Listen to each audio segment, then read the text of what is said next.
హోలీ పండుగలో రంగులాడుతారా? అయితే ముందుగా మీ చర్మం, జుట్టు, కళ్ల రక్షణ గురించి తెలుసుకోండి.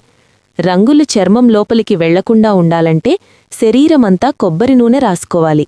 ఇది చర్మానికి, రసాయన రంగులకు మధ్య ఒక రక్షణ పొరలా పనిచేస్తుంది. తర్వాత రంగులు సులభంగా శుభ్రమవుతాయి. జుట్టుకి కూడా నూనె తప్పనిసరి. జుట్టును విరబోసుకోకుండా గట్టిగా ముడివేసుకోవాలి. రంగుల్లోని రసాయనాలు జుట్టును గరుకుగా, నిర్జీవంగా మార్చేస్తాయి. ఫ్యాషన్ కంటే రక్షణ ముఖ్యం.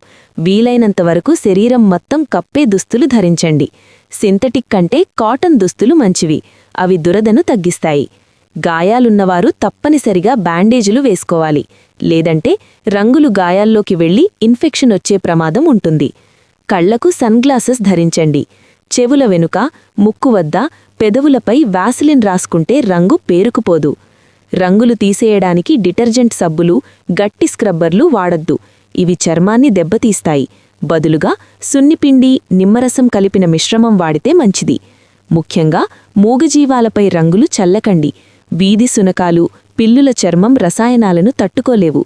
అవి నాలుకతో శుభ్రం చేసుకుంటాయి కాబట్టి రంగులు కడుపులోకి వెళ్లి ప్రాణాపాయం కలిగించవచ్చు. జలాశయాల వద్ద జాగ్రత్తగా ఉండండి. నీళ్లలోకి దిగే ముందు భద్రతా చర్యలు తీసుకోండి. ఈ హోలీ ఆనందంగా జరుపుకోండి. ఈ వీడియో హోలీ జరుపుకునే మీ స్నేహితులకి కూడా షేర్ చేయండి.